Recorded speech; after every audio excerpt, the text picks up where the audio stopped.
All right, everyone. Thank you for joining. Sorry for the delay in getting started. I suppose you're supposed to start those off. Go ahead. All right, we're getting started. All right. All right, go ahead. So we have a lot to do. We need a quorum, which we are working on currently, that will help to approve some amendments in the bylaws. You have all been given the language changes in the bylaws, and if you didn't get it in the emails, there's some copies running around as well that I can get you so you can see. We're also going to be looking a lot at the CCMP level information, and it's going to be heavy, lots of words, but it is exciting because we are finally moving forward with some goals and desired outcomes, which is one of those necessary evils to get this plan done and start implementing. Then we will go into just some more discussion points and then try to set some actual meetings to get them on your calendar sooner than later. And then we'll have public comment period, and then that'll be it. So lots to do. I definitely don't want to stifle conversation, especially when we get to the heavier stuff. But we want to keep moving, make sure we cover everything we need to cover.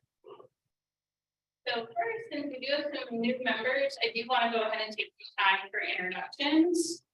So Irvin, you want to start down there and we'll come on down? So I think I know most of you. Irvin Clark, Associate Dean here at Florida State University, Panama City, and I get to hang out with Jessica sometimes, not as much as well as we was trying to get this program stood up. And so just so proud of where we are. And just a few minutes ago, Jessica did an amazing presentation. Just don't know if you noticed that the gentleman that was sitting to our right lives in the community just right next door. So there's a lot of people that are very proud of what's happening with this extrovert program. So good to be here.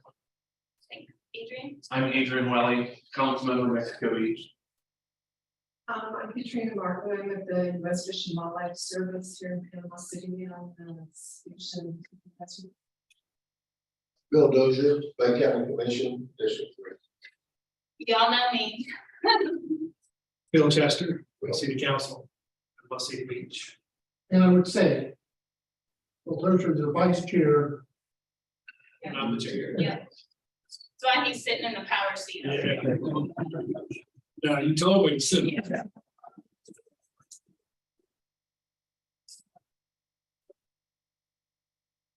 Daryl Bluegrove, Northwest Florida Water Management District. Kenny Harris, City Council Commission, Callaway. I'm also a diver, so I've been in this area quite a bit. Close to 800 long dives here, about 15 years. So I know the area pretty well, and from Pensacola all the way over here. Also, the Bruin and the Caymans. When I was in Hawaii, I got to go to a trip to the Caymans. I was trained in Hawaii, so I think I had some of the best training. I became a master instructor while I was there. I was just recently tired of that. So that was part-time. I was Air Force officer, retired in 95. And FSU graduated. I love this school.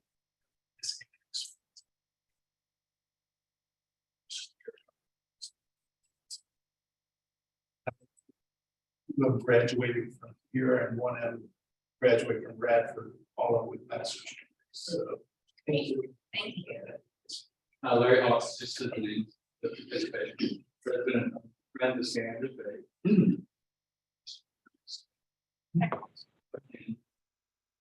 Hal Beardall, the director of the consensus panel based over at the campus of Florida State University. Urban alluded to, we were part of the group that helped get this up, started running, and sort of helping as we step back and Jessica and staff step forward. Rafael Montalvo, facilitator, also with the Consensus Center with Central Florida. Great, and those online, I'm just gonna go down the list and call you out. Barbara? I'm Barbara Powell. I'm the Deputy Bureau Chief in the Bureau of Planning and Growth at Department of Economic Opportunity. Chris, I know you already introduced, but now that we're all here, would you go ahead and do it again?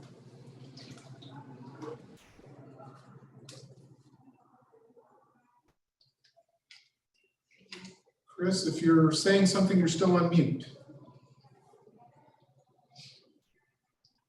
We'll go ahead and move on to Tom. Good afternoon, everybody. I'm Tom McGill. I'm with EPA Region 4. Thank you. John. I'm sorry about that. Oh, go ahead, Chris. This is Chris. Chris Plymouth. I work with the Mobile Bay National Estuary Program, and I also work with Trash Free Waters Program as well for Tom McGill. Great, thanks. John? Good afternoon. I'm John Brucker. I'm the Central Panhandle Aquatic Preserve Manager for DEP's Office of Resilience and Coastal Protection. I manage the St. Joseph Bay and St. Andrews Aquatic Preserves. Great, thank you. Doug? Doug Moore, Bay County Commissioner, District 4. Gail? Hi, you all. This is Gail Carmody. I'm Management Council member. You, Pat?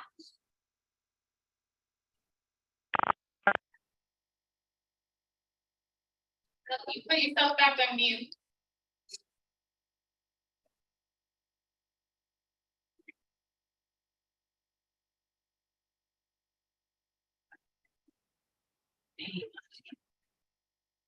Pat, you're still muted. Would you go ahead and unmute, introduce yourself? You might be driving. Pat. All right, well, Pat is our commissioner from Lynn Haven. Jim?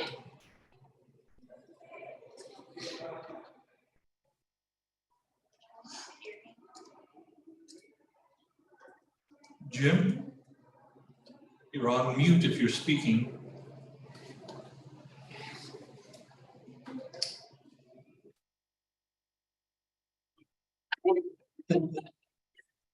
Jim?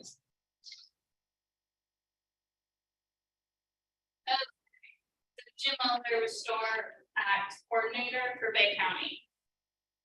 So we have a lot of background noise right now. There's an emeritus luncheon that I believe is just letting out. It shall pass, I promise. So bear with us. I will try to yell as much as I can. Yeah. I do have a lot of practice. Okay. So we went through our introductions. I think I got everyone. If I didn't get you, go ahead and come off of mute now and go ahead and introduce yourself.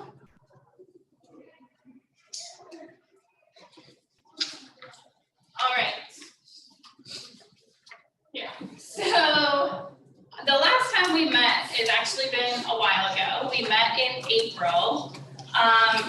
That is a lot longer than I would normally want us to be together, which will be a topic of discussion later. Those notes from our April meeting are in the back of your handout in your board book. But that was a joint meeting between Management Council and Policy Board. That was really to try to make you aware of who is on the Management Council, build those relationships so that when you see stuff coming up to you, you know where it's coming and who's filtering it. We didn't get everybody, of course, because they had just had a meeting, but we got a fair number of folks to attend. So overall, we are moving forward with the CCMP, which is our primary deliverable out of the 2 grants that we are currently operating under. One of the first things that I heard from you all when I was hired is we don't want to wait, we want to get things done. So I hear you. And I wanted to kind of start this out with some good news. So over the past about 5 months, staff have been writing grants a lot with our partners.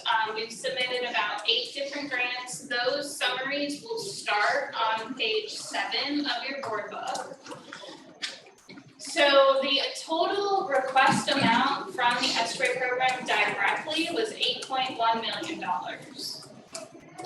We have found out that we have been awarded a $1.34 million grant from the Florida's Restore Act Centers of Excellence program, which will fill in some research gaps, and that will actually hit our estuary, Choctawhatchee, and the Pensacola Perdido estuary. And so it'll help cover some of our operation as well as research. So we have heard back from about 2.3 million that we were unsuccessful, but then we're still waiting on about 4.45-ish million to see whether or not we got it, hopefully coming as a Christmas present. But overall, through combining the flare set, the $1.34 million grant, $470,000 legislative appropriation for sediment that was done under the estuary umbrella before I came on board. We also have been awarded $200,000 grant from DEP to fill in some research gaps with living shorelines. And we've been awarded $28,000 from the St. Joe Foundation. So we have, if you look at the graph, we've surpassed the amount that's been dedicated by both Bay County and TNC. And I've been in my position for a year and 4 months. So we are listening to you not wanting to wait. We are moving forward, trying to get as many projects as we can. That one that we are waiting on would be implementation. Most of that money is going to the community to do projects. We're still working through the flare set contracting and all of that. That's brand new news. I think the press release went out yesterday. So we're excited about it. Because I assume that one of the research funding will be for research that then in turn will support many of the actions and things that you're going to see in the CCMP coming forward. So it's almost like they're not waiting for the CCMP to be adopted. They're already moving forward and laying the groundwork to make that stuff happen. Absolutely. We have heard from so many different people through all of the outreach events and everything, and from the work that, you guys have done in the past as well as currently, of what needs to happen. So there's a lot of easy wins out there that we can do now, and not have to wait for this plan. They've been identified, the research gaps have been identified, and so that's really what we're trying to get as much money in this region to start implementing those things. So, good work done somewhere is still good work. And so that tends to be my philosophy. Questions? Yes. Okay. Okay. That's great news. That's great news. Do we have, or can we get somewhere in writing? You had just mentioned that there are a number of easy, low-hanging fruit that we may be able to accomplish. And we just have to couple the money with it. So do we have those prioritized? We have, so we have a list of, this is just an example, 7 projects that would be easily accomplished. Do we have them where the best one would be number 1, whether it's planting seagrass somewhere or whatever? We have those in order that we want to really knock out once the money starts coming in. So we have an early project list. They're not prioritized, and I would kind of caution against prioritizing just because you have to match it with the funding source. And so you may end up hitting number 10. And that's not because it's not important, and others are, maybe a little bit more important, but it matches the funding source better. But we do have a list of projects that were created, I think a year ago when I first came on, that I haven't actually updated. And I can certainly do that, and we can work together to make sure that that's a little bit more robust. Right now, the way that I've been approaching these projects is when a funding source comes out, I work with the different municipalities and staff to understand, okay, do you have anything that would match this? And then whether it aligns with, you know, the early things that are coming out of the CCMP planning, then we will submit for that. So for example, there's a NERDA opportunity out right now. We have a meeting Friday with Lynn Haven to talk about a 17th Street stormwater pond and if it's applicable for that, because that's one of their projects that they want to get funded. That's how I've been approaching it this far, so far. But we can certainly, you know, take a step back and get projects listed out and have you all kind of take a stab at that. Okay, yeah, because all I'm looking for primarily is, not all I'm looking for, some of what I'm looking for is, as questions are asked of us, in the public, about different projects, or what are you doing on that board? Right. We want to be able to say, when we have X, Y, and Z, and we've applied for funding, once the funding comes in, we'll get into a contract. I can definitely get that together. And that reminds me of an email that I saw floating around about the erosion over here. That was actually exactly the grant that we had submitted for. So yeah, that's a good point to be able to give you guys that information so that you can put it in there. Pass it on to the public. Yeah. As they come to us next. Yeah, absolutely. That's a great idea. Any other questions? Did your list include the estuaries week and the setting of the foundation and the money you guys have? That's in the community outreach update that will happen, but Okay, this, sorry. not I here. didn't say anything. Stop joking your head. I looked at the agenda, didn't see it specifically. I just- You know, that reminds me actually, Ryan and Brittany, I'm so sorry that I forgot, I was saving you for last. Ryan and Brittany are home right now. They are the estuary program staff. Some of you have met Ryan, you have not met Brittany. They are home with COVID right now. So we went to Restore America's Estuaries. They both came down with it. I am day 5, clean as a whistle. So I am safe, but I don't know how I've escaped it, but You so. were patient zero.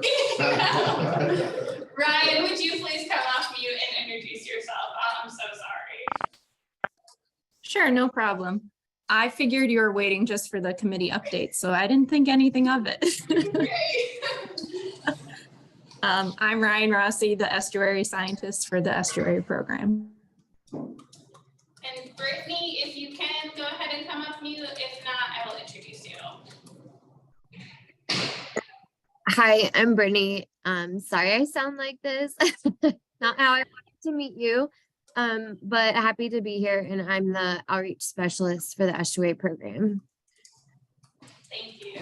So Brittany started in June and has been hitting the ground running. We literally had a public input workshop 2 weeks after she started.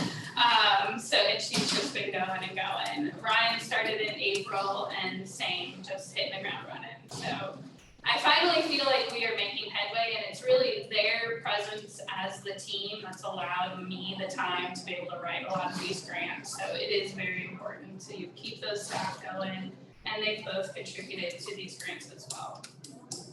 Sorry. All right. So on that, two of the grants that we're excited about with St. Joe Foundation, one of them is a seagrass nursery. So we will be setting up a seagrass nursery here on campus that will grow turtle grass from seedlings. So most of the seagrass restoration that's done is that they take from an existing seagrass bed and then transplant it somewhere else. So you're really not a net increase, you're just moving the location. And so there's been a lot of chatter about making sure that we're not just relocating our seagrass, we're actually creating more seagrass. And so we're gonna see if we can grow these seedlings. They're very successful in St. Pete right now. We're very much colder, and so we will see if they survive. It's gonna be very small scale. You're talking under probably 2,000 seedlings to start with, to just see if we can do it. The other one is this recycled art project. We didn't get full funding for this, so I am working to try to find additional funding, but the idea is to work with multiple high schools in the county to do cleanup events and then work with the art teacher and a local artist to create these life-sized sculptures that are completely out of trash. And so you create a skeleton, you have your design, create your skeleton, you do the trash. So it just raises awareness for that, individual responsibility and stewardship. And then these would be placed in different parks or walkable areas or something. And we would have a small little competition among the high schools to see, whose was best, that sort of thing. We got funding from St. Joe Foundation for the teacher stipends, but that was it. So we are working on finding additional funding. So those are two fun ones. Okay, and then the grant that we secured, that's 1.3, is looking at the success of these living shoreline projects. And so you can see this is a living shoreline at river camps that was done by St. Andrew Baywatch. In just a few months from that May picture on the left to that November picture, you can see a huge difference in the amount of vegetation there, which really helps to attenuate those waves coming in as well as the breakwaters and protects that infrastructure that's behind it.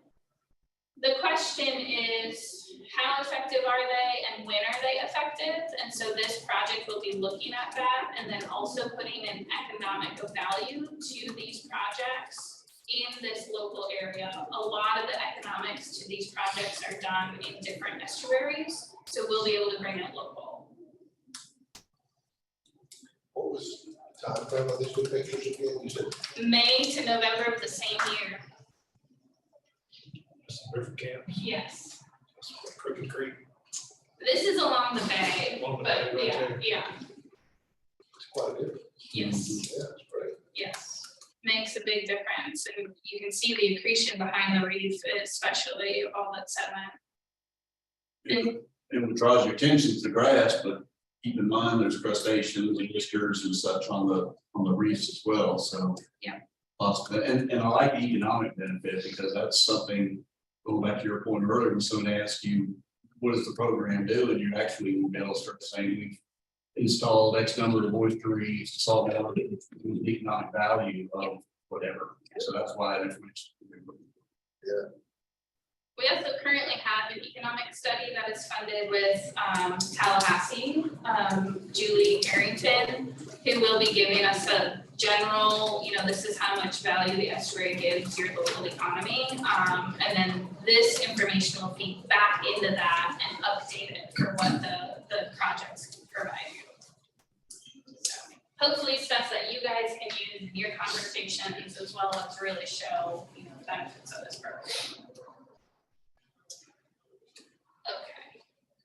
Another thing that's going on that you are probably aware of is a vulnerability assessment. So Bay County applied and was awarded vulnerability assessment. Panama City Beach was awarded vulnerability assessment, and City of Panama City and City of Lynn Haven were awarded vulnerability assessments. This is basically, it's in statute of looking at your peril of flood and what critical infrastructure is at risk during flooding. I read it from the statute. And so the idea, our interest in this is really not done by our program. This is done by FSU Tallahassee is working with the counties to be able to do it. And we're trying to make sure we're stitching everybody's together. So City of Lynn Haven's doing their own, Panama City Beach is doing their own, and Panama City are doing their own. But we want to make sure that we're stitching it all together, because phase 2 of this project is to look at the compounding flood analysis. That will first correct the flood models that are done for here, because our flood models do not work. Our trees are gone, we have to correct it for the loss of trees.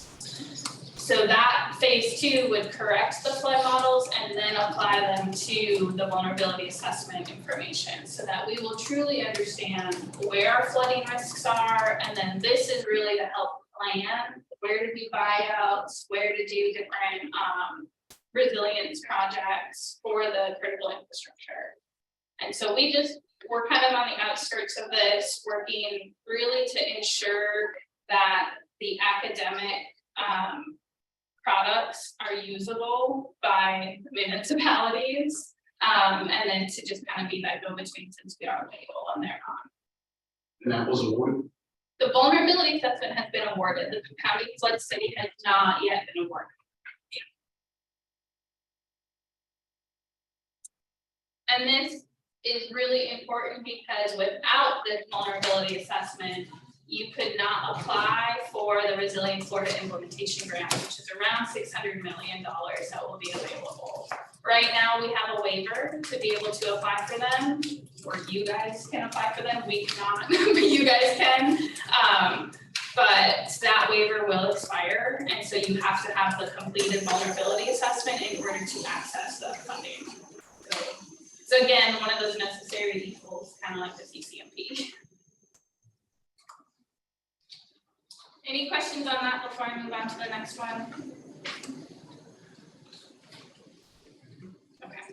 Timeframe on that? So this hasn't actually technically started. There's some communication differences between DEP and the county. We're hoping that it will start in February of next year is when we plan to have the kickoff. Frankie Lum is running, he's kind of the point of contact that we've been working with. And it'll include all the other municipalities that are not doing their own for the county one. And that should be done, I want to say it's within a year. It's like a year, 18 months worth of a study. So it's a pretty quick one. It's very standardized of like, you have to use this flood model or this flood model. And so it shouldn't take much. Right now, we're actually working with the county to acquire as much GIS data that we can, and then we'll work to fill in the gaps. So we're trying to play a role without playing a role. Supportive. Yeah, we're a supportive role. So in other words, you and Doug get to work. Yeah, it helps. Yeah. This is just a really quick mention. Within the TNC grant, we have funding for this National Estuary Program Expert kind of panel. So the idea is for us to be able to learn from people who have already done this before, so we cannot make any of the mistakes that they may be made. And so we can start 10 years in advance rather than where they started. And Hal and Raphael got, what was it, 6 different experts together? 6 experts out of 4 different. Right, yeah, 4 different estuary programs across the area. It wasn't just Florida. And they sat there for about 2 hours to talk to us about different things. And it was enlightening. It was so helpful. I was recently at the Restore America's Estuary Conference in New Orleans and got to meet them in person. And the community of the National Estuary Program directors is just, it's phenomenal. And so we were really able to kind of learn from them. And one of the best things that one of the guys said was, you know, buy-in is important, but at a certain point you get to beg in. I really, really liked that because I felt, you know, we are always trying to figure out how to get people in and really try to get them to come to us, but it was really like at a certain point you go to them and you ask them, you know, if they'll support certain things. So thinking about it a little bit different, I think really helped.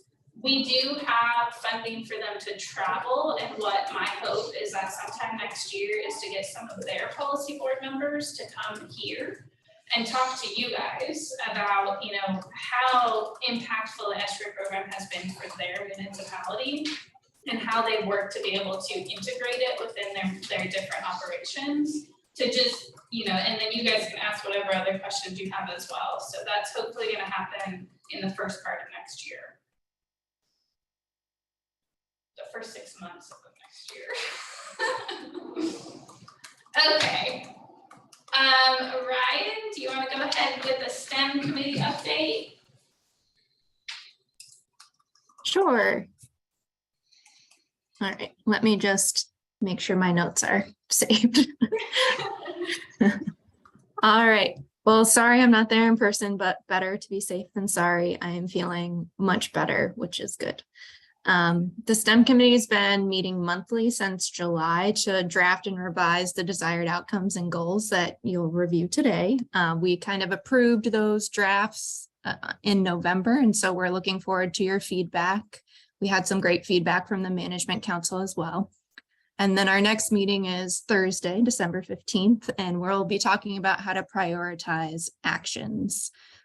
So those are things that will fall under those goals, slightly more specific. We've also started a stormwater working group, which had its first meeting in September.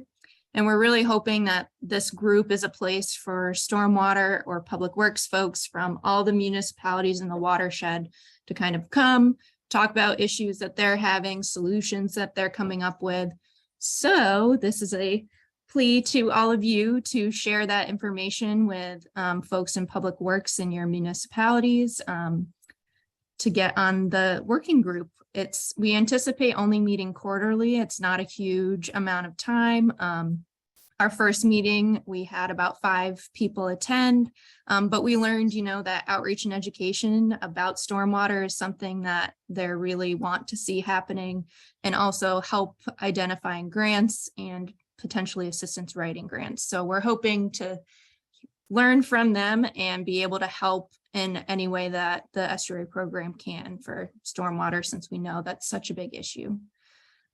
Outside of those 2 things, I've been gathering data sets, helping write grants, and working with partners to collect data. I've worked with Baywatch to help synthesize all of that awesome water quality data they've been collecting. So we're working pretty closely to help do some trend analysis on that and help their report development.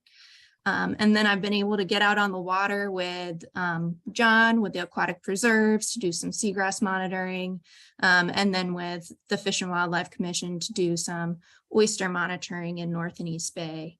And Brittany got to do that as well. So hopefully I'll have updates from that effort at the next policy board meeting. And that's all I've got. Thank you. Thank you, Ryan. Anyone have any questions for Ryan? Okay. Thanks, Ryan. So the Community Action Committee, Brittany asked for me to do it. Her voice is still struggling.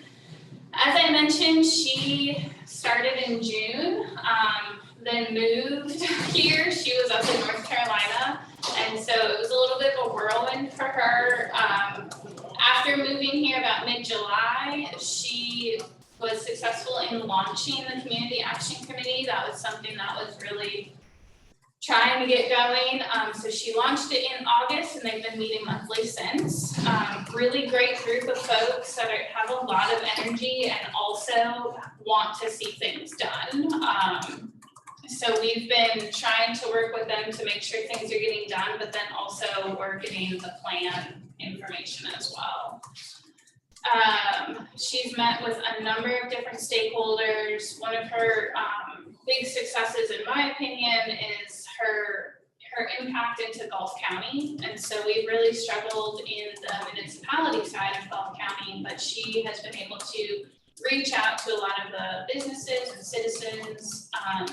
We previously had a public input workshop there in June. Thank you. And no one came. We did it afterwards in November, and we had about 20 people show up. And so I think that just shows how much she's been able to really reach folks. During National Estuaries Week, we partnered with 5 different restaurants to give a portion of their proceeds, and we were able to raise $5,604 through that effort, which was huge, especially when it was one of those last minute, let's give it a shot.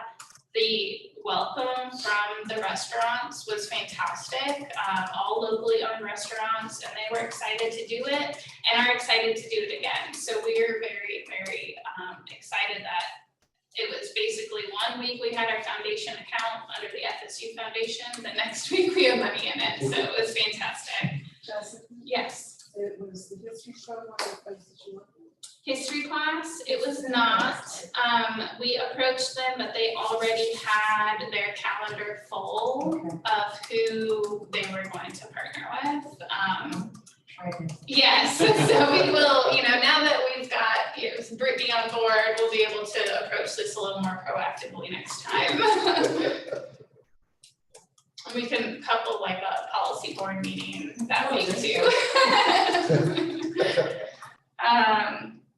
During that week, we also partnered with the city of Panama City and Baywatch to host a cleanup event where over 70 volunteers collected over 476 pounds of debris right there from the marina area.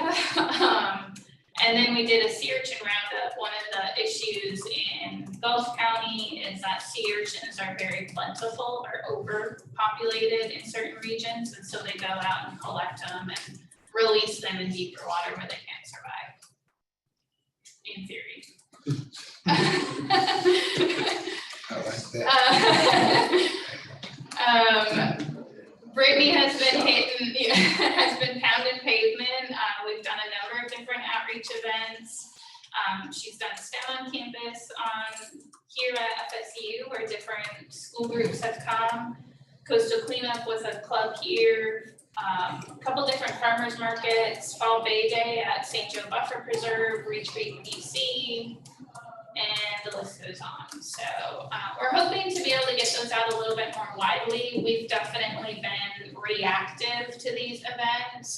So hopefully next year we will be much more proactive and be able to, announce we'll be there, y'all can stop by.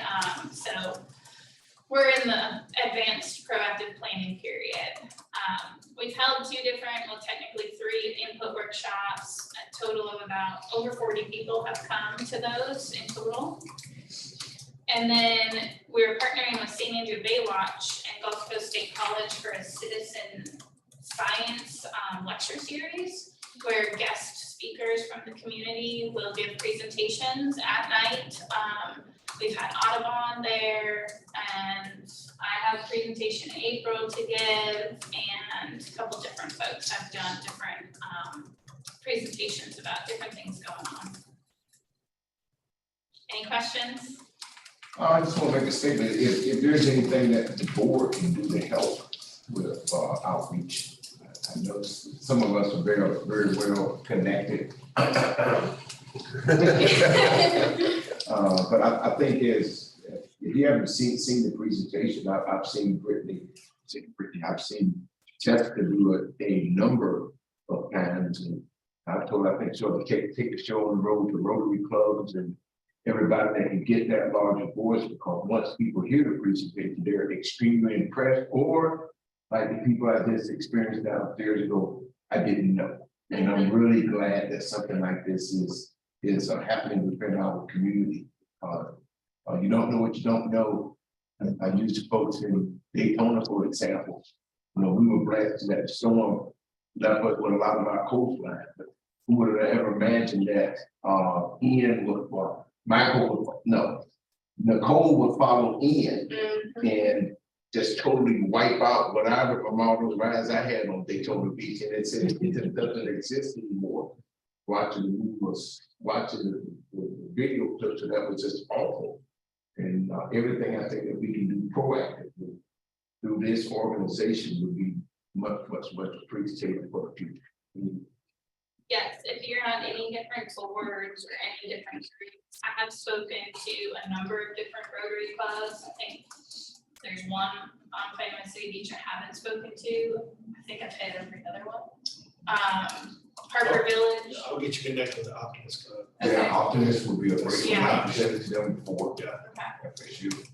Yeah, so anything like that, I'm happy to give presentations. The more people aware, the better off we'll be. And Ken, I'm looking at you, and I don't know about the other, going in front of the commissioners, the whole body. I know that there's representation, but sometimes it's kind of difficult for one individual to kind of explain everything. So I think Jessica is looking for opportunities like that as well. I know the Panama City Beach Chamber is Christopher McLean, and I get a chance to go out there, but they're excited about 2023. And they're coming out and talking with that from the Bay County Chamber. And so, but if there's any other opportunities, again, some of these bodies would be a great opportunity, whether in Bay County or in Gulf County as well. Thank you. Yeah, just let me know. I'm happy to. I can talk. She does a good job. Yeah, the Chamber of Commerce is really, really good. That when we were back to get the original Westbury program funded, Yes. we worked with the Fort Walton Chamber of Commerce Executive Director, and he went to a meeting. And I don't know if y'all, you went to a few of those, and the last one was held here in Panama City. And he was the last speaker, and he stood up and said, I'm Ted Corcoran, Executive Director of the Fort Walton Chamber of Commerce, represented 10,000 businesses, and you could see everybody on that, the trustee council, just to kind of, you know, they looked up, because typically they looked up environmental folks and from the local governments. When you have the business community coming in and saying, we support this, that's big. Yeah.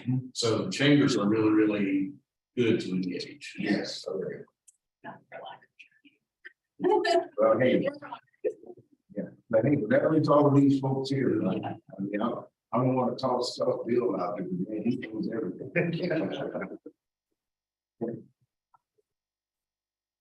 Okay, any other comments? Move on to business. All right, so the first thing that we need to approve or review and potentially approve is the amendments to the bylaws. So in your board book, I tried to give a little bit of background. Page 11 On page 11, thank you.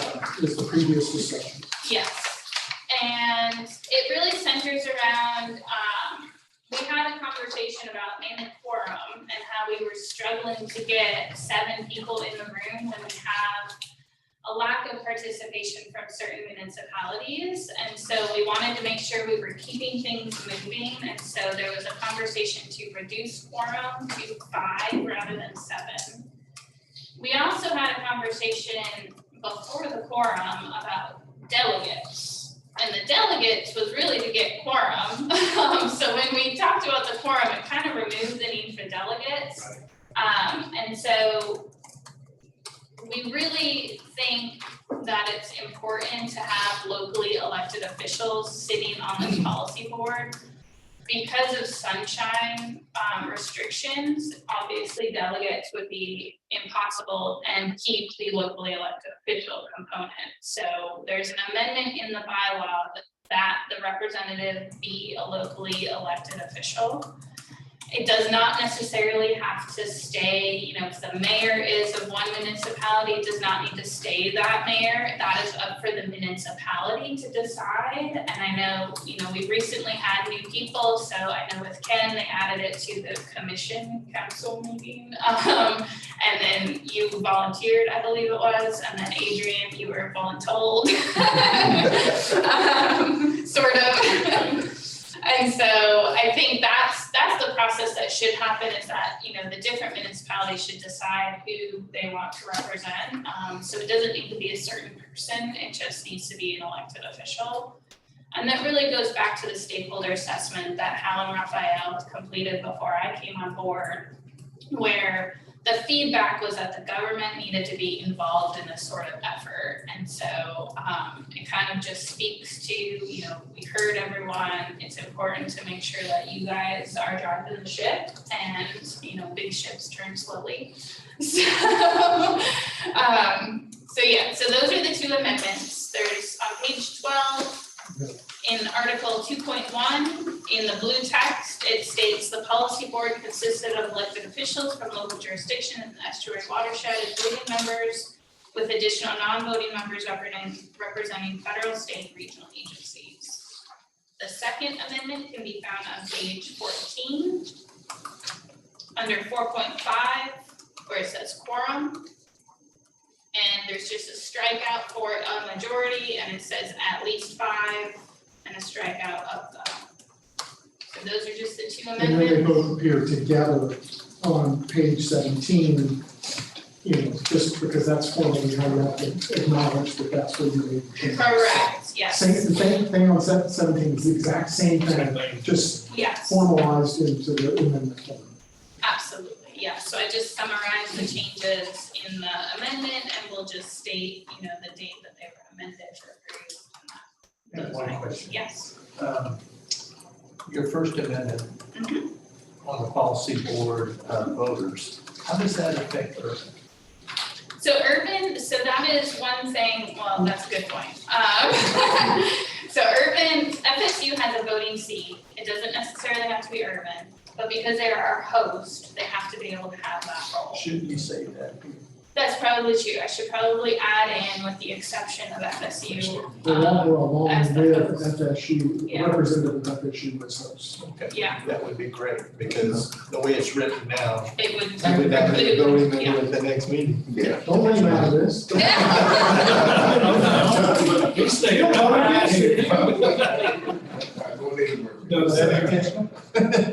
Thank you for pointing that out.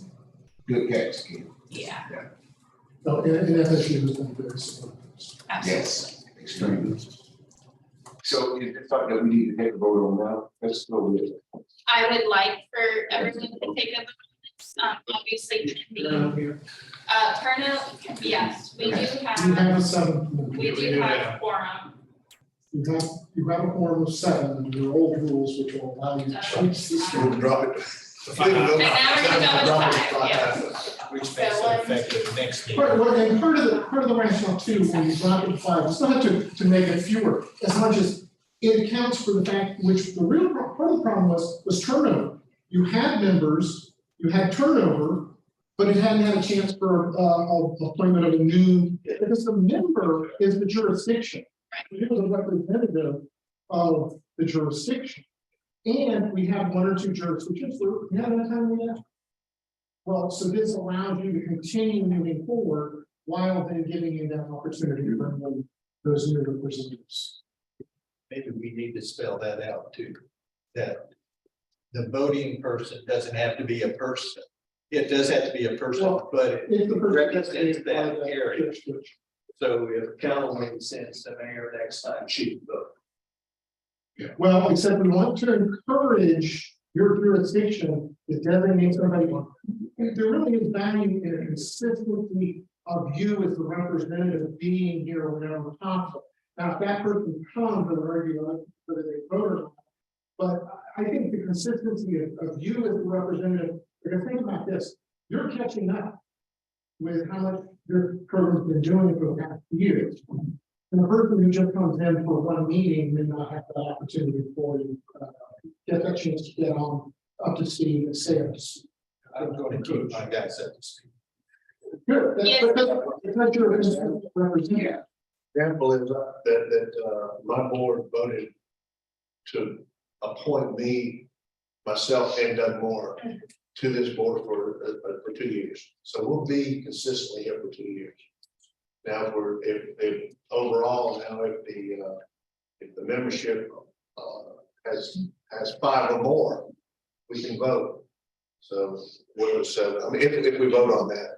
But I think there's value in consistency, and that I don't want to send another member of my board just to fill in because I'm out of town. Say, hey, would you fill in for me? You don't have a clue what's going on. Right. And so consistency, I think, is valuable. And you can't talk about it because the sun's shining. Yeah. So that's really the issue is. Yeah. And so I think we can go ahead and clarify that the policy board consists of a designated elected official from local jurisdictions in the estuary watershed as voting members with additional non-voting members representing federal, state, and regional agencies. FSU is the host seat, will also serve a voting seat or something to that matter. That being the first one, the second one. Okay, let's You wanna do one hold at a tight, time? let's do one at a time, just hold tight, okay. All right, any questions? More questions on that, any clarifications? All right, I'll entertain a motion. Addition, the changes. Have a motion in a second. Okay. Aye. That's it. That's Pat. Yeah, Doug, Yep. Doug, you may not be able to. Doug, are you good with the amendments? They say if you're opposed, speak up. Technically, that's because you do have a majority of those. Yes. right, There were quorums on the majority. I'd say even. Sorry, I couldn't get off mute. I'm fine with everything. Always nice and short. I think he's on phone and, Yeah. I think he's doing both. Yeah, that's better. Thanks. Okay.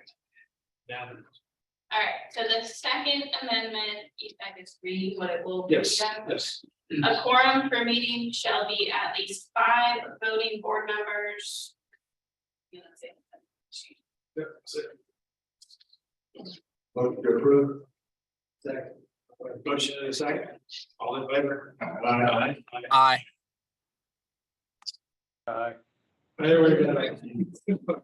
Great.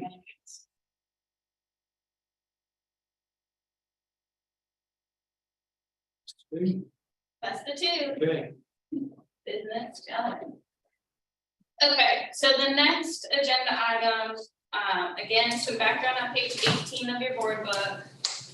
I do just want to kind of, since we also have some new folks, is go kind of through the process of the CCMP. So the Comprehensive Conservation Management Plan, or CCMP, that you'll hear me talk about ad nauseum. So the CCMP will have everything in it. So a history, your landscape characteristics, your status and your trends, priority issues that need to be addressed, and then these action plans. The meat of the entire CCMP will be those action plans. These are all just different layers that get put together into this pretty little document that we will create. But really those action plans are where rubber hits the road. That's where we will be working and doing the begging and buy-in of trying to get things done. Can I have real quick? Yes. The model she's showing you is the model for national estuary programs across the country. Modify, as Jessica's done a ton of work of looking at other estuary programs and what they're doing and how they frame it. Everybody tweaks theirs to meet their needs. And Jessica has already, and her staff have already been tweaking some of it. It's modeled on that, but it's tweaked to meet the needs of your community and the results they're getting from the public and your input and other input. Is Oh, go ahead. that tweaking, is that an ongoing process? Is that something that? How do they track the CCMP? Yeah. Yes. Yeah, so we can, what you guys are doing today is approving us to kind of move forward. That doesn't mean things are gonna change necessarily, not drastic changes. And then we'll have a 5-year sort of soft revision. So if we check things off the list, we wanna add more, we can do that at 5 years. And then at 10 years, it's a total revision.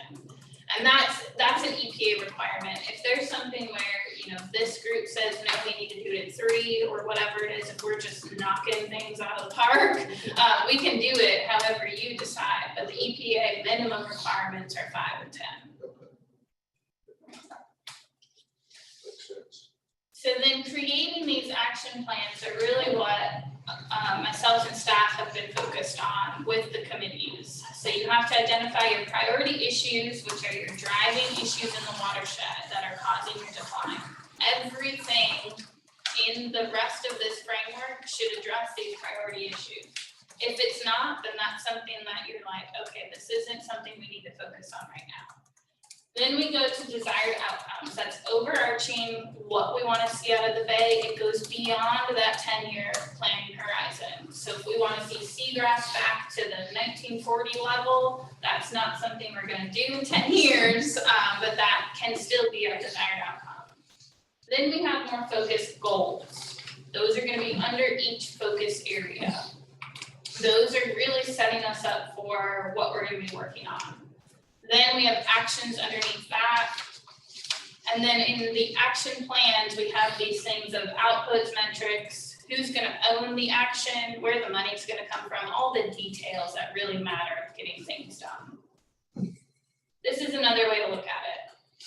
It's a hierarchical way of looking at this: priority issue, desired outcome, goals, actions, action plan.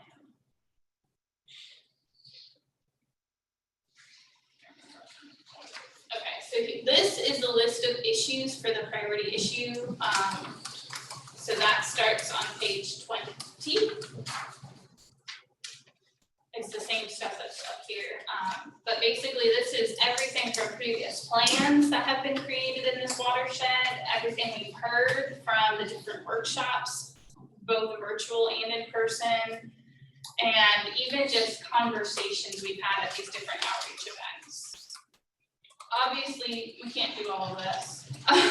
So what we did is boiled it down into community engagement / involvement, changing environmental conditions, recreational opportunities, stormwater and flooding, wastewater, sediment, habitat loss, and then nutrients and bacterial concentrations.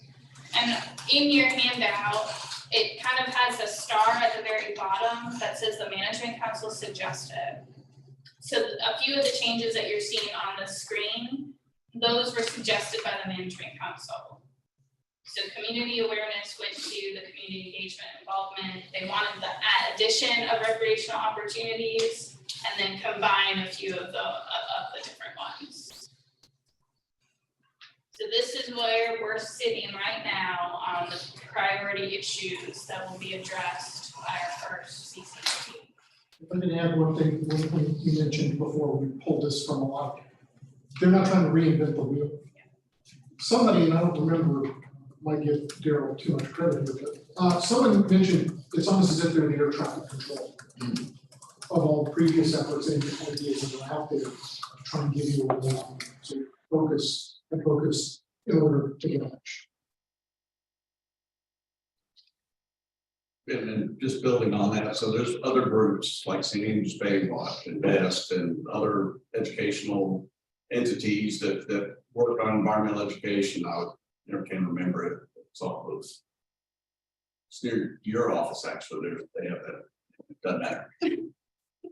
The goal is not to reinvent or take over any of that. It's to coordinate those efforts so that everyone's rowing in the same direction so we can get further down the stream. And going back to the overall goal of the program, Tampa Bay and EP set their goal was to restore their seagrass coverage to pre-development acreage. And they met that goal 5 years ahead of schedule. And that's just the way they focused and created a nutrient management council. They figured out that the limiting factor for getting your seagrass back was the amount of nutrients getting into the bay. So they addressed that. Of course, some issues here lately, but the point is they had everybody focused, working together, and they accomplished the goal ahead of schedule. So that's the idea that you're trying to do here is work with everyone that is sort of rowing in this direction, keep it synchronized and make progress. And then having EPA designate us as a NEP.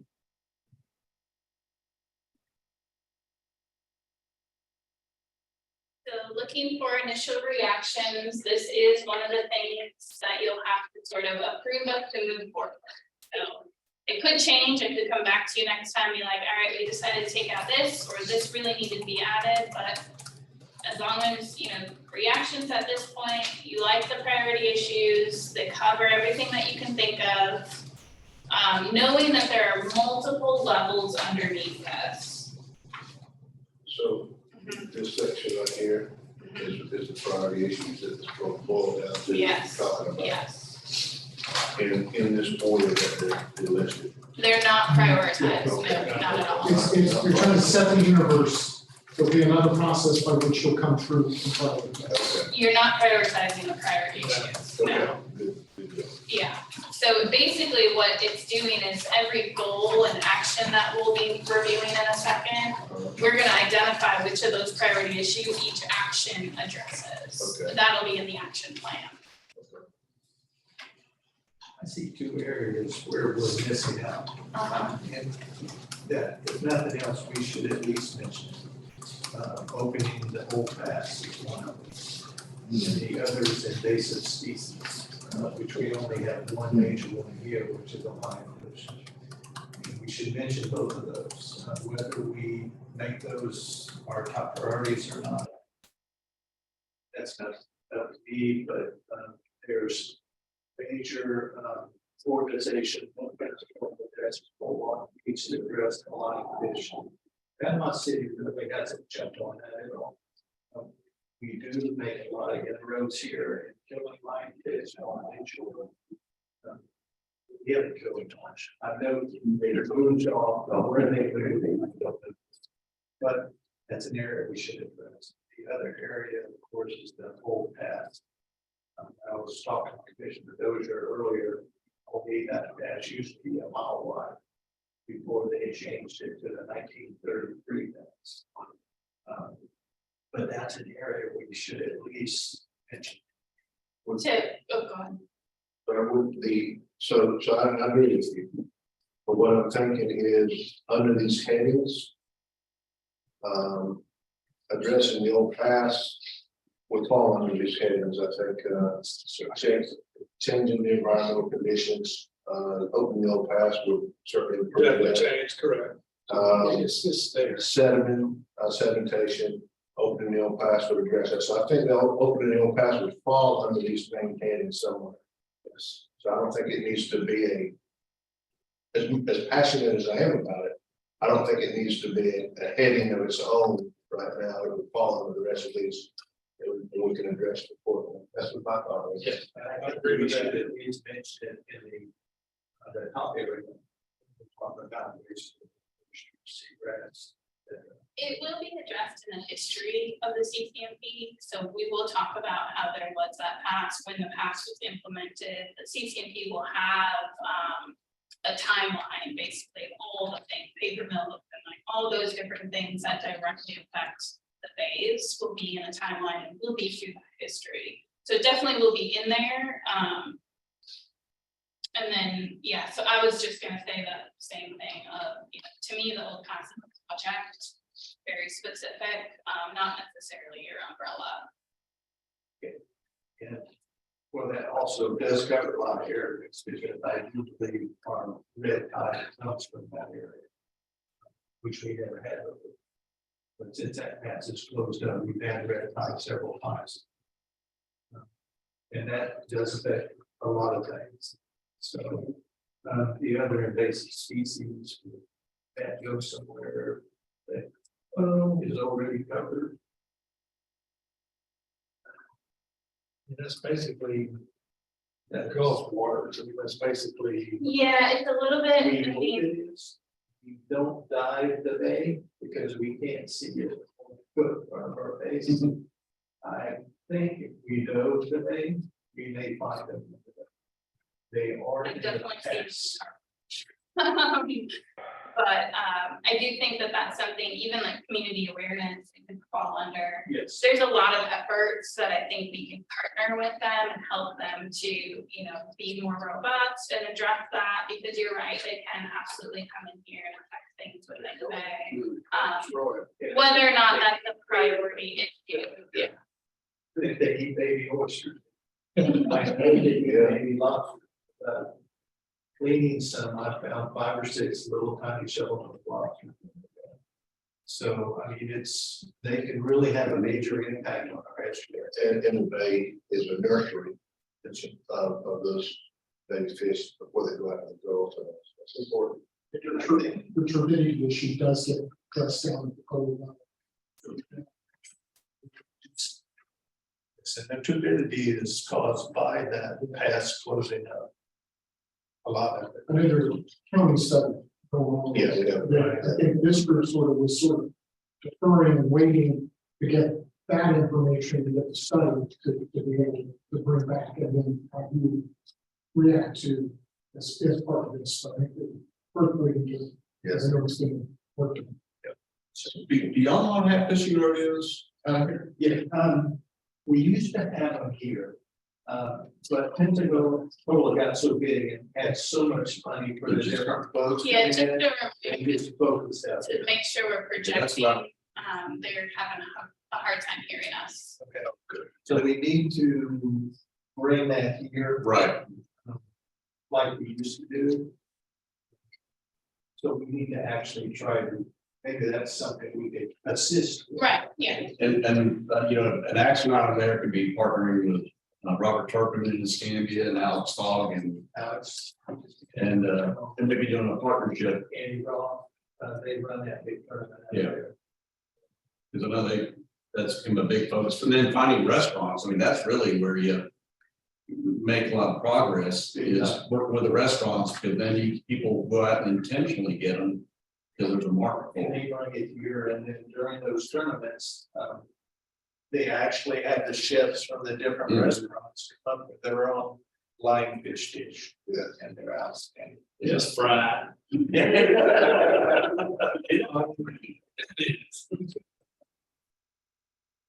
All right, so those are good points. Anything else for these priority issues?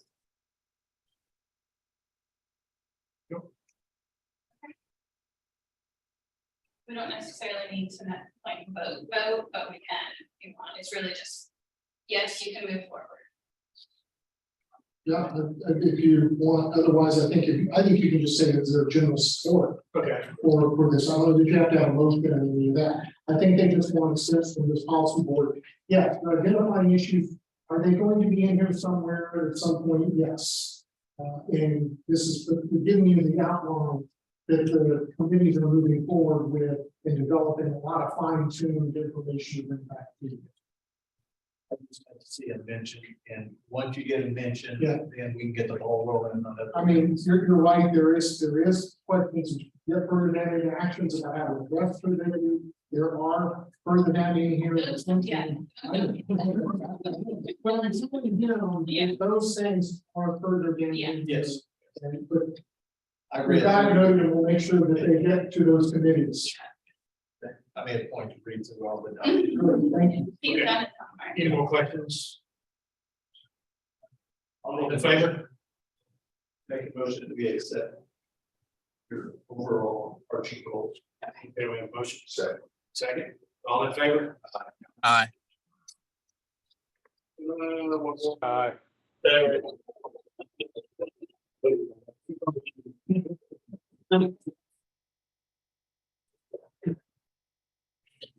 The next kind of, I tried my best with how to present this information.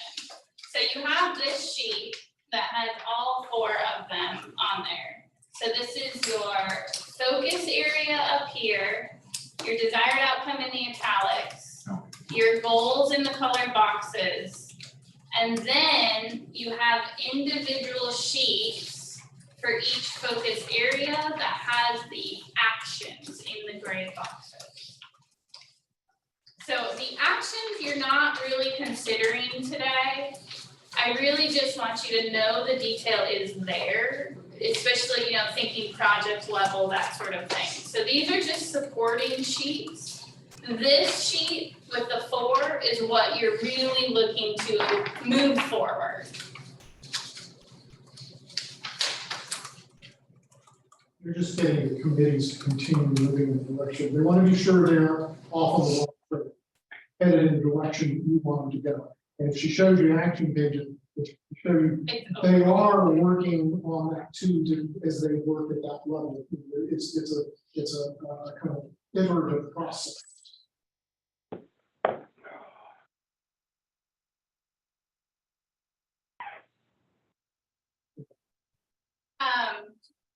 So then one thing I do want to note, on this sheet, it's front and back. It's front and back because on the, yes, 27 and 28. On page 28, you'll see changes in the stewardship and access, previously outreach and education. That came from the management council, where they wanted to change the title of the focus area, and they wanted to add a goal 3 to address public access. This has not gone back to the Community Action Committee yet, and it needs to go back to them. But I wanted you to see what the Management Council has suggested, that then the Community Action Committee will sort of mull about and figure out what that draft goal 3 will be. And then the stewardship and access. So what they're saying, goal to address public access, would that be the same as them saying increase public access? Yeah, that was a lot of the conversation, was increase public access and then being good stewards of the resources while you're using them. But there's, there's a lot of people, it was an overarching topic when they were reviewing this, is access needed to be front and center. Now, it was added on the priority issue level with recreational opportunities. It was added at the focus area level with stewardship and access, and then it's added at the goal level. So that's kind of, gut reactions from you guys on where you sit with that, but it will come back to you after the community action committee can address the feedback from the management I council. think it's important to note again, it's an iterative process. You're approving them moving forward. You're not approving this and now that's it. Yeah. This is just showing you the progress they're making. You're saying they're making good progress, keep going in that direction, like that, maybe we'll tweak this or that. The other part of the stewardship conversation I remember was, it's not just stewardship of your local community. It's promoting stewardship among your tourists coming in. And understanding this is why they're here, they should be valuing why they're here and helping you protect. With that being said, I wonder how we can work with the TDC implementing something like you're talking about. Yes, we very much want to do a CGRAP campaign, working with the pontoon boat operators, getting some mapping app where they can use a map, GPS, whatever, to be able to see if it can make a difference in crop stars, which I think would be, that's one aspect that I think the TDC would be interested in supporting, as well as, the public access portal that I mentioned. There's lots of opportunities. Three TDCs, there's three of them, so historically, we've always focused on Panama City Beach's TDC, but the Bay System takes in so much more. Now you have Panama City TDC and TDC over in San Joe. Isn't it? Gulf County? Yeah. Gulf County, yeah. We have met with the Gulf County PDC, and she serves on the community action committee as much as she can, and she's fantastic, very interested, and they have a lot of resources, that we mentioned the CRAS, and she was like, this is exactly, we would be very interested in this. So I do think we'll get support on that side for these types of things, and that will help to get the support at higher levels. Or even just little thing is signage, I Yes. mean, when they're renting the pontoon boats and stuff like that. One of the things we talked about was some rental places make you watch a video before you are able to rent the boat.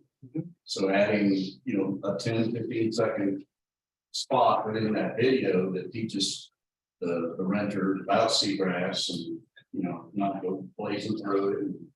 And FWC just passed a resolution that will require it. So to allow you to rent the boat, you will be required to watch a video. So that was at the last commission meeting, they just approved that. It goes to. That's very fast. Wow, that's great. Yes. Educated, that's what they need.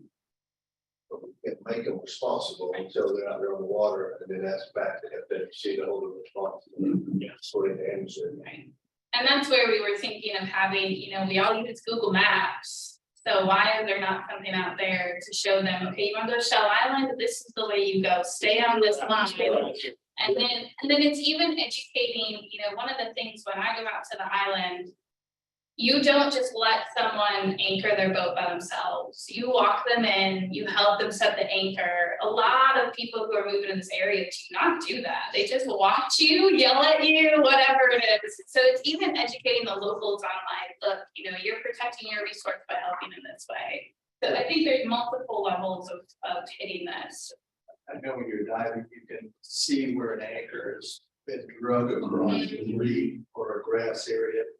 Straight. Yeah. Or even just their prop. Or if they're real shallow. Yeah. You're diving. Before we press on, I think there's a good area here that natural resources and be a place that have your basic species.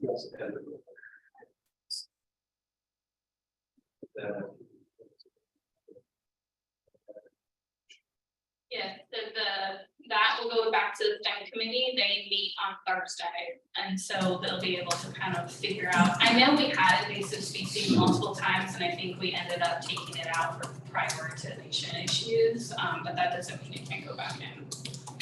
Well, I think part of it was that achieving, like, conserve, restore, maintain seagrass. Part of the actions to achieve that goal are going to be to address invasive species. So I think that's where the. Well, I can see that with the shellfish, but the lionfish is So, it's like a. right. Would funding have anything to do with prioritize and put in there? What types of funding is available for that situation? I can't think of anything off the top of my head. I mean, I know there's smaller pots of money to address lionfish. I think it would, yeah.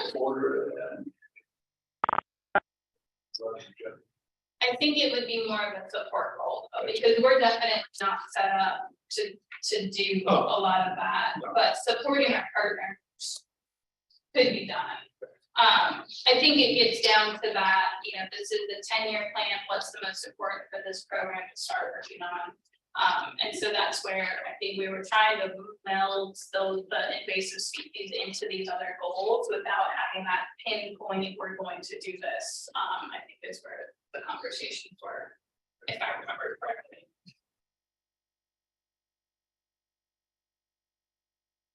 But yeah, but I didn't realize that the rodeos had shifted off, because that's really the place that I think is making the most headway, from what I've heard. It did, and we've done a really good job at shore.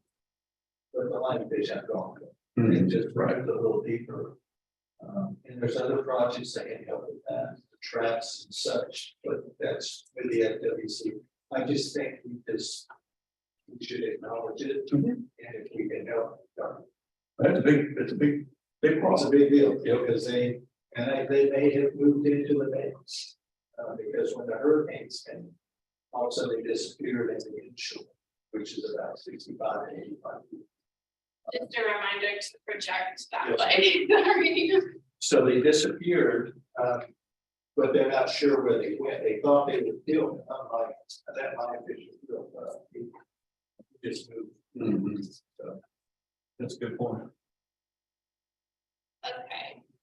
Any other reactions to these?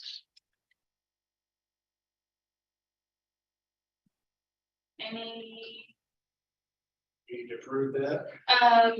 Just any gut reactions to the outreach and education versus stewardship and access or anything like that? Or do you want to see it come back to y'all? We probably should let it come back. Okay. If none of this is fine. No. Just make sure, just if I repeat that, I just want to make sure we'll have several chances to see this before its final adoption. This is gonna be until the spring of 2024, so. Well, yes, that's when it'll get rolled out, but we will have a draft by the summer of next year where this will be finalized, yeah. Good correction. Okay. Yeah, so if we want to approve moving forward, again, I don't think we need to. Okay. I think you've done it. Just head nods, yes, we're good. Okay. So just to recap a few of the conversations for folks that are online. So some things to consider is where invasive species will go, potentially in the natural resources and species conservation focus area, specifically addressing lionfish issues. So that's something for the STEM committee to consider. And then the other comments were just to bring the stewardship and access or outreach and education changes back to the board following the committee review. Okay. Okay. That was just to recap that. Yes, so the actions. This is starting on page 22. approve necessarily, but the next step for the STEM committee and then the community action committee is to prioritize these actions. Obviously, there are many of them that it is not something that we can do. So yeah, starts on page 22, it's in the gray area. We can't do all of these in every goal of every focus area in 10 years. And so we've developed a brief criteria, which you can find on page 30, to figure out how to prioritize these. So the STEM committee has reacted initially to these criteria. They will be talking about it on Thursday. And then we'll go through an exercise to prioritize them. The question for you guys is, do you want to go through the same exercise to prioritize, or do you want to review what comes out of the committees, reviewed by the management council, and then up to you? And that's just, how involved do you want to be on this? Well, if they go through the process and then prioritize. It comes to us, we have the ability to make any adjustments necessary. Absolutely. You get to review, if you just want to review, you can review it and ask questions and Make adjustments accordingly. And we feel like you have the final say. Yeah, and so what you'll get is basically each action and then the scoring based on this criteria, so that you'll see where it got ranked. If you think, oh, well, I think the partner buy-in is much higher on this project because you guys know more than we do about that, then we can adjust that for sure. Then that will go back to the committee, adjust it, and then come back to you. Yeah. I feel that we should just, in my opinion, go to the committee, let them do their rankings, go through the exercise, and then bring it to us. And we can look at it. We don't have to go through the same exercise. Okay. That's what the management council also said, but I wanted to double check.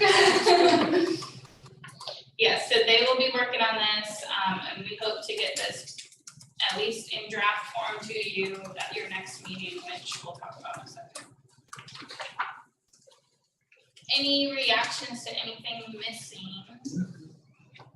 Again, there's a star at the end of this criteria that says that the management council suggested adding impact to the bay condition. So that is not in the current table, it is on the slide, so. Kind of include open paths, is that? If that's one of the actions, I think one of the actions is hydrologic dynamics or something like that, which could then be, ranked then with this criteria, yes.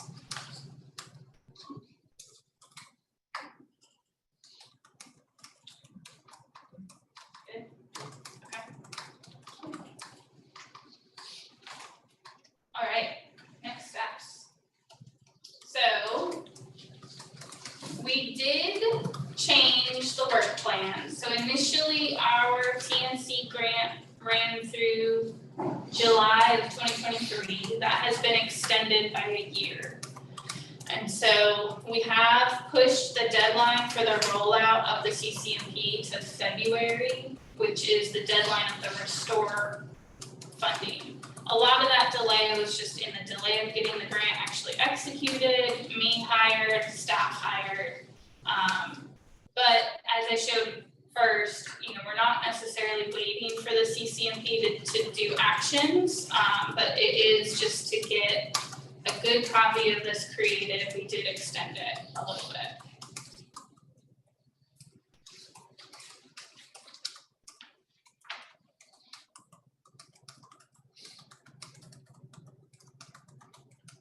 We should have a draft that the public will be able to react to by July of 2023.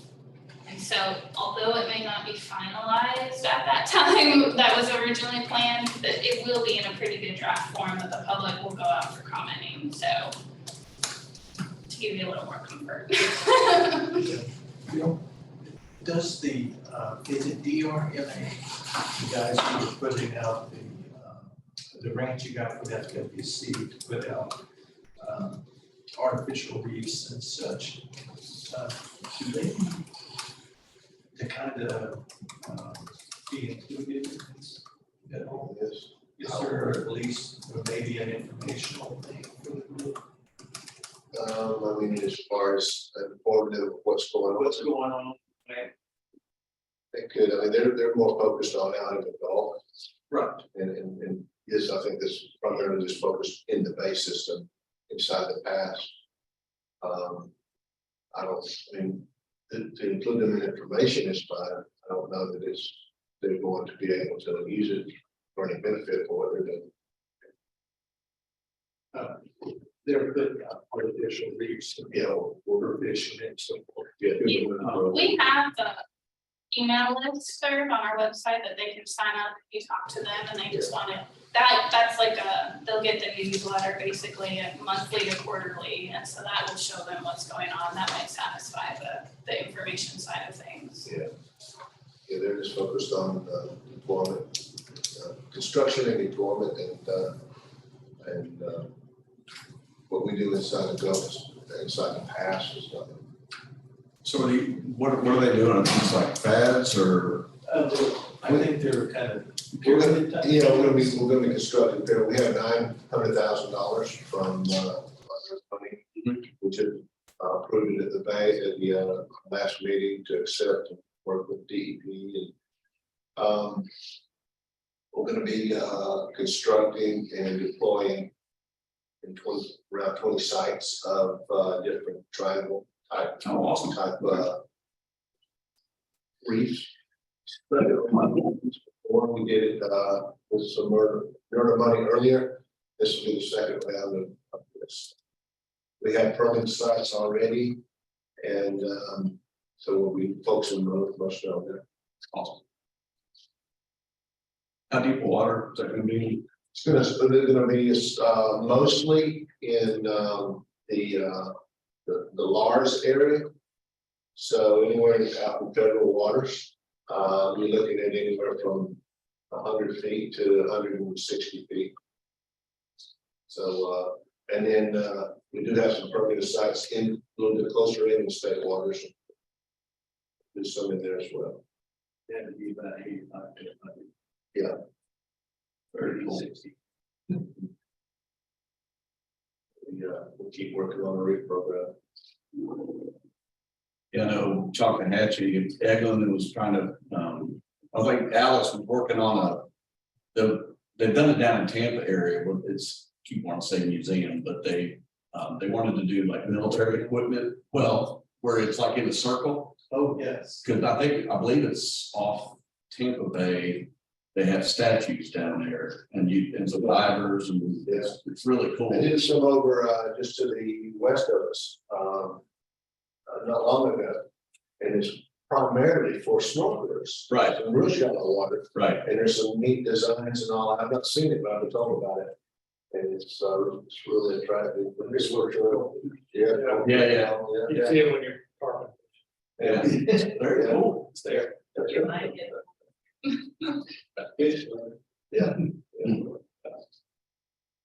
Yeah, their Eglin was interested in using the military equipment, obviously, for the theme. Yeah, tanks and stuff here.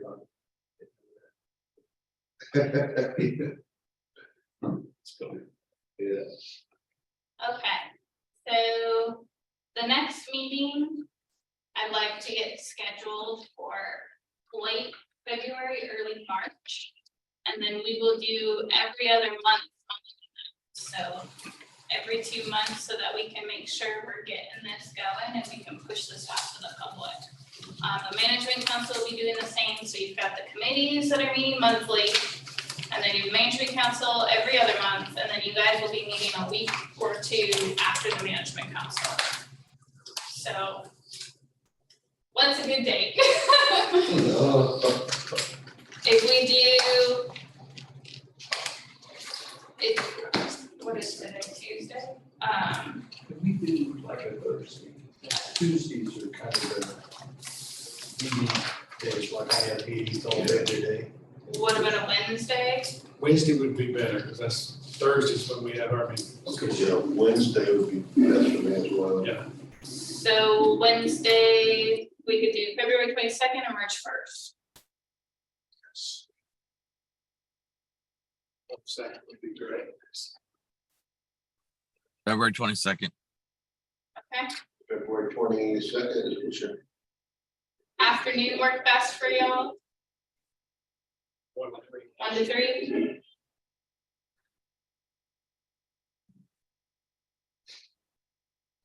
It didn't sound like That- yes. I'm looking at this and we've got,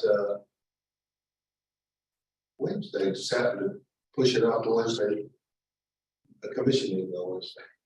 Which is odd, In the morning? that's it. 9 o'clock. Okay, so we do 1 to 3. Sure. You'll just be in a meeting all, but that's not normal, right? They're usually Tuesday. No, yeah, we use this. Okay. We'll be there. Okay. Yeah, because I'm there, we grab lunch and come up here. Probably grab breakfast, that'll last 20 minutes.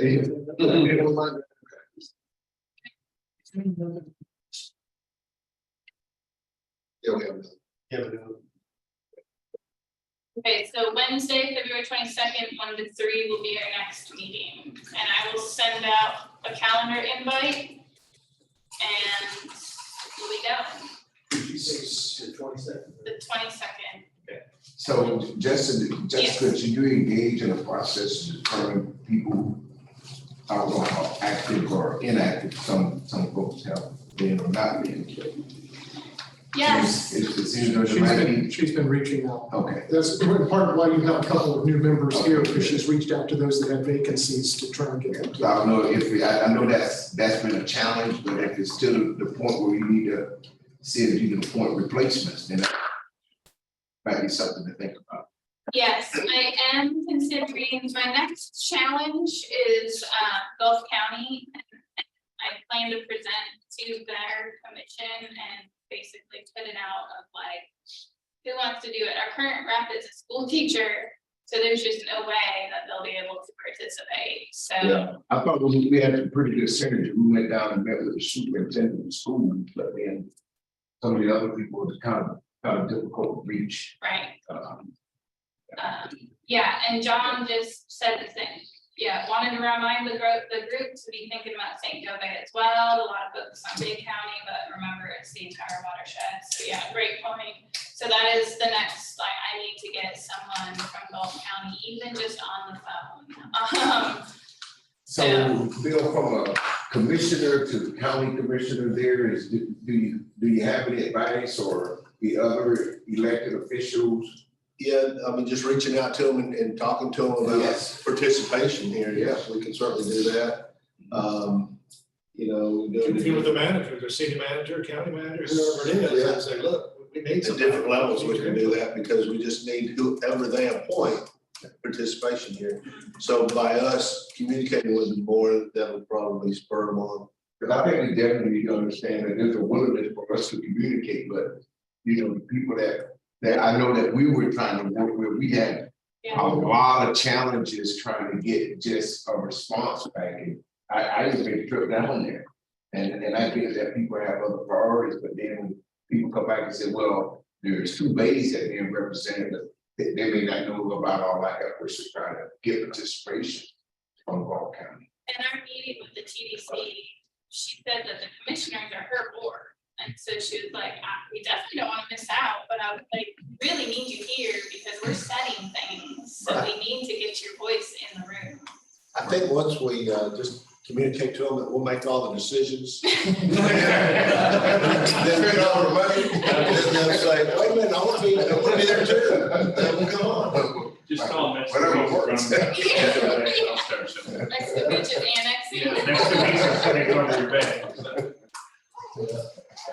So just finding out about this, to me, was very exciting. Yeah. I'm so glad to hear that we're doing this, and I think they knew what was going on. We definitely want to participate. Yeah, I think it's just, getting the right person who isn't teaching until, and I think he's a coach as well. Get the right chairman. Spread like a mouse. He's definitely a yes person. Well, they have one for the city of St. Joe and then one for the county. So 2 seats. So, 2 seats, and now that's full group, I'm sure somebody, they're not all teachers. No, right, exactly, exactly, yeah. I'm the retired guy. Yeah, that'd be great. Any help you guys can provide with that. Well, I've been summoned. Okay. Oh. So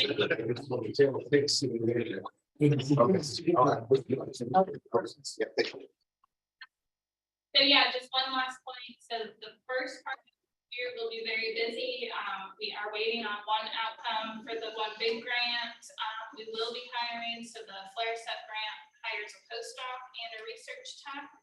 And so we will be hiring 2 new people in the new year. And then we still have a part-time technical assistant position to hire, so.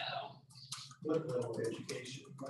The postdoc will be postdoctoral, and then and we want advanced postdoc, and then the research tech, we want postmasters. But that's really, what we really want are like leadership skills, because they will be running the field stuff out in all the estuaries with existing partners who do this already.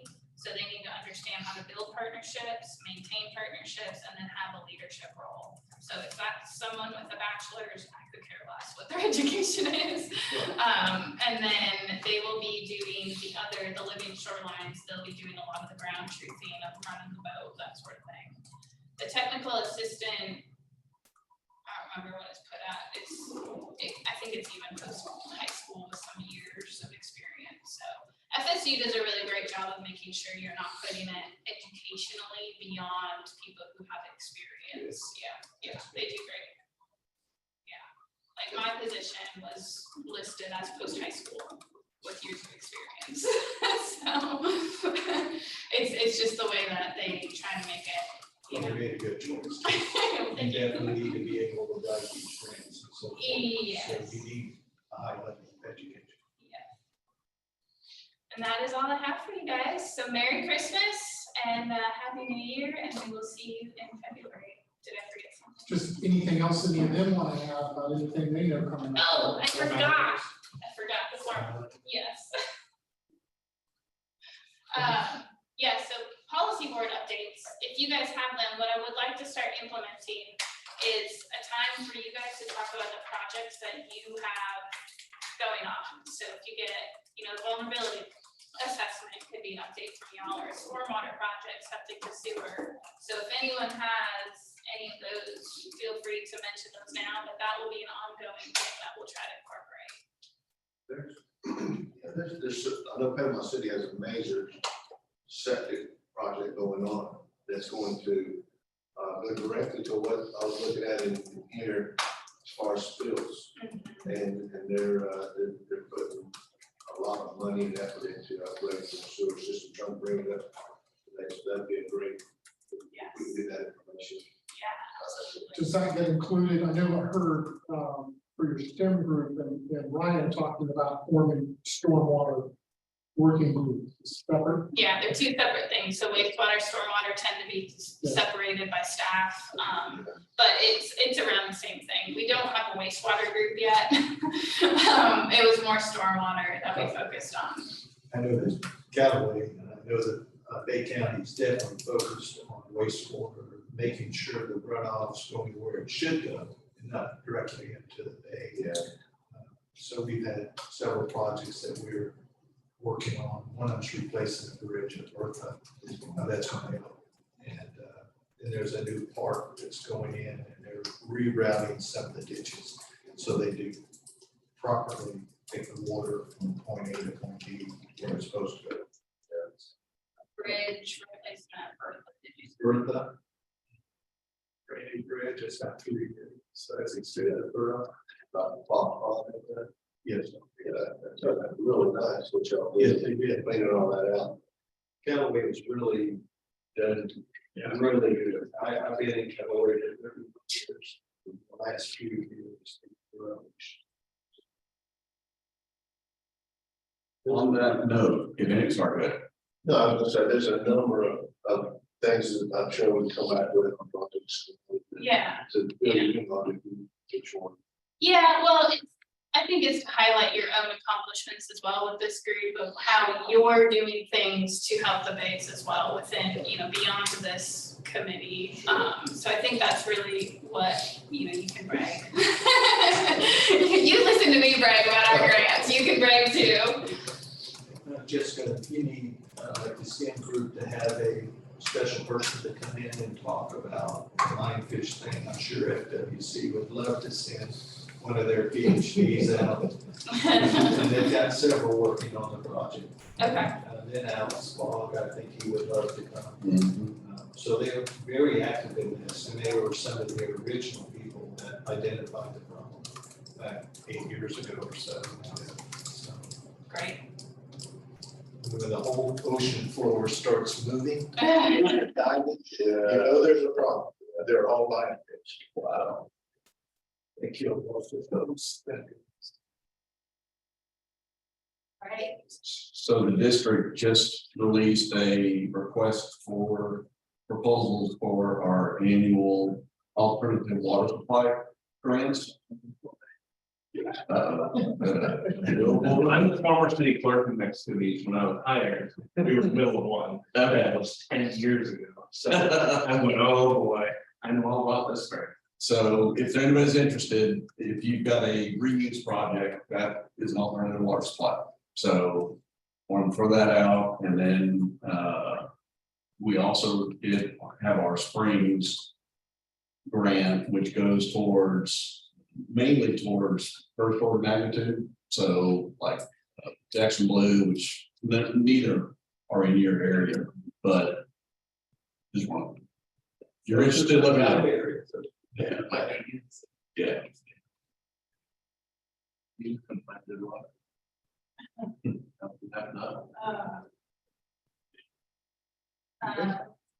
Any other public comments? great job. Thanks. Yes. Yes, great job. All right. Merry Christmas, everyone. Appreciate